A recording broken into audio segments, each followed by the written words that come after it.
Hello friends, एक बार फिर से आप सभी का स्वागत है रिपोर्टिंग विद उत्कर्ष में। और इस समय हम एक नई कहानी के साथ वो हाजिर है। और ये कहानी कई दिनों से मैं सोच रहा था कि आपके बीच लेके आऊं। ये एक ऐसी कहानी है जो आप सभी को सुनना भी चाहिए। और खास तौर पे मैं बिहार से हूं, तो हम अपने बिहार के एक ऐसी शख्सियत के बारे में आज जानकारी देना चाहता हूं जिसको जानने का मैं भी बचपन से काफी बेताब था। क्योंकि जब मैं डेली स्कूल में पढ़ता था तो हमारे स्कूल के कुछ शिक्षक महोदय थे, और खासतौर पे मेरे संगीत के गुरु श्रीमान अरविंद तिवारी सर। तो एक तो संगीत म्यूजिक टीचर, सुबह सुबह मॉर्निंग असेंबली होता था, तो हमें तैयारी कर, अब सर से इतना प्यार था, लगाव था, तो तैयारी कर लेते थे। नाम भी दे देते थे कि सर कल सुबह के मॉर्निंग असेंबली में जाकर के परफॉर्मेंस देनी है।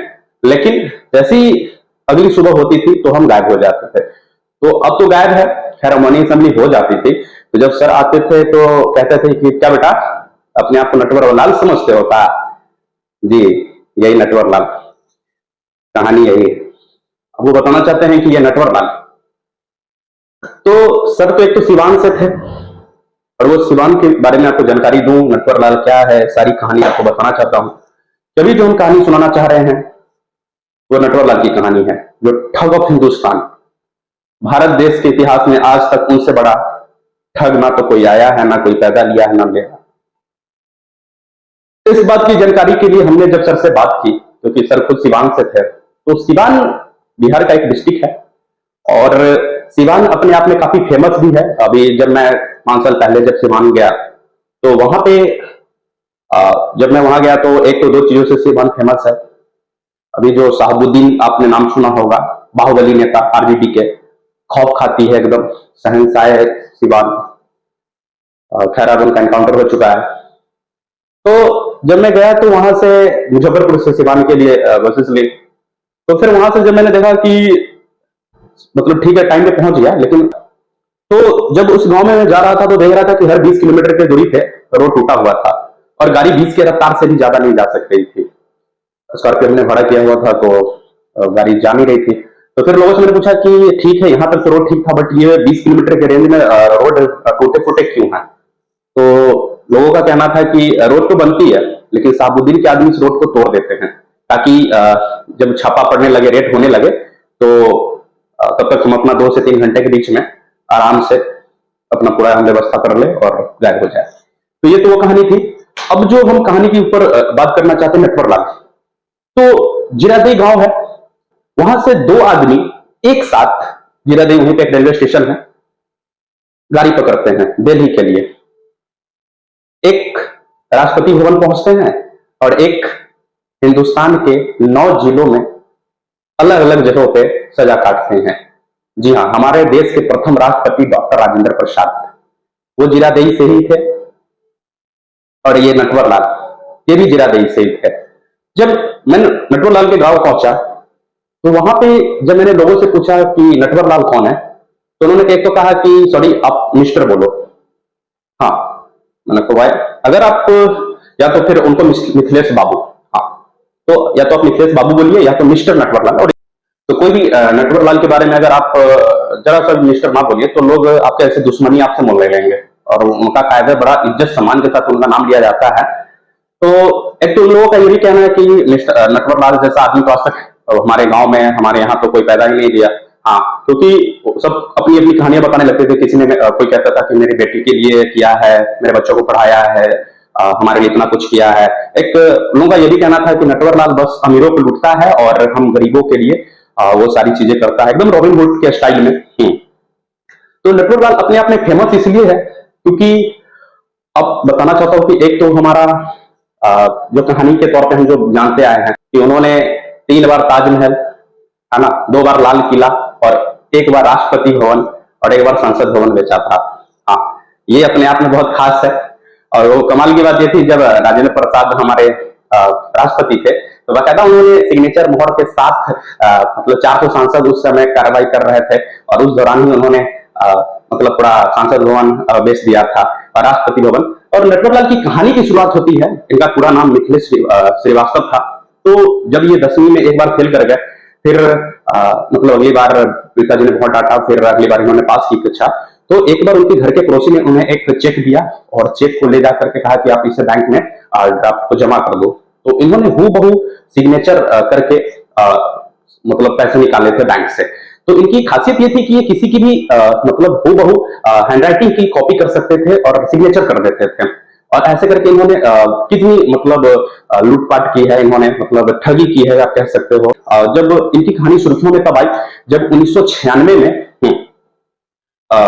मतलब आखिरी बार इनको देखा गया था 1996 की बात करूं तो 25 जून, जब इनको कानपुर से दिल्ली लाया जा रहा था और उस समय चल फिर भी नहीं पा रहे थे। तो इनको 3 पुलिस वाले लेकर के दिल्ली उतरते हैं, क्योंकि बाकायदा कोर्ट ने इनको कहा था कि आप अपने इलाज के लिए एम्स में जा सकते हैं।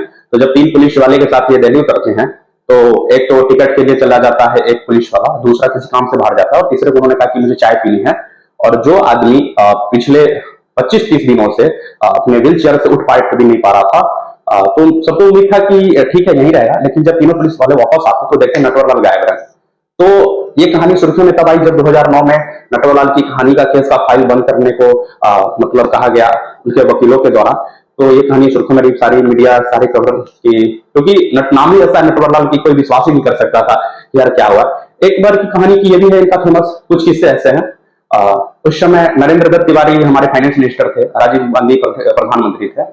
तो इन्होंने बकायदा एकदम नरेंद्र दत्त तिवारी का अपना पर्सनल सेक्रेटरी बता करके एक दुकान में जाकर के इन्होंने बोला कि घड़ी के शोरूम से मुझे सबसे महंगे महंगे घड़ी दिखाओ।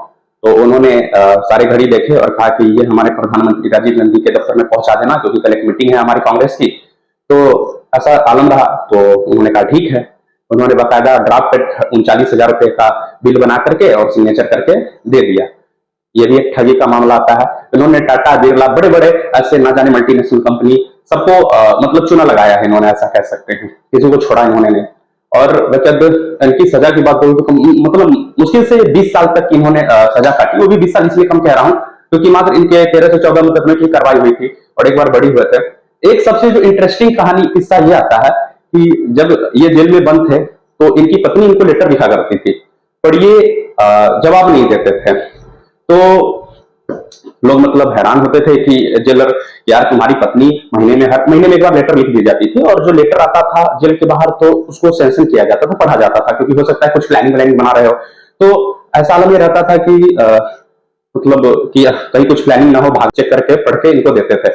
लेकिन मिथिलेश बाबू नटवरलाल जी कोई रिप्लाई नहीं देते थे। तो जेलर ने कहा कि यार कमाल है, तुम्हारी पत्नी इतनी लेटर लिखती है, तुम जवाब क्यों नहीं देते हो? बोले ठीक है हुजूर, इस बार जवाब देता हूँ।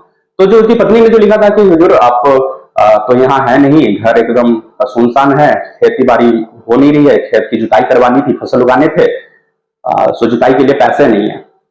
तो इन्होंने एक रिप्लाई में लिखा है कि देखो हमारे जो खेत है उसके थोड़ा सा अगर आप खुदाई करोगे एक हाथ तो तुम्हें मतलब सोने के हीरे जवाहरात मिल जाएंगे। तो इन्होंने ऐसा लिखा। तो अब जैसे इन्होंने लेटर लिखा और जेलर को दिया, जेलर पढ़ लेते हैं।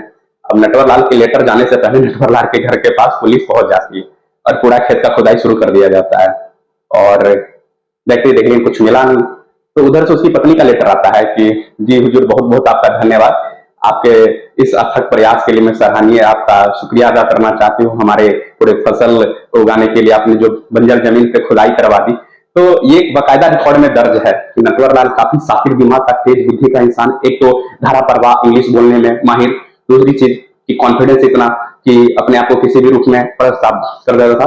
तो यही कहानी नटवरलाल की।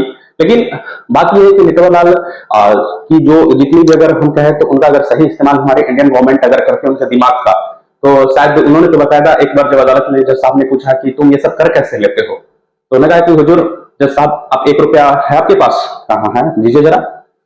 ले लिया, उन्होंने अपने पॉकेट में रख लिया। बस बोला कि भैया ना तो हम किसी को लूटते हैं ना तो किसी को मारते हैं, बस ऐसे किसी से मांगते हैं जेब में रख लेते हैं। तो ना तो हमने कोई क्राइम किया, ना तो कोई मर्डर की, ना किसी के बंदूक के नोक पे पैसा लूटा, बस दिमाग का इस्तेमाल किया। और सबसे बड़ी बात है कि हमारे जो नटवरलाल थे उन्होंने बाकायदा LLB किया हुआ था, वकील थे पेशे से।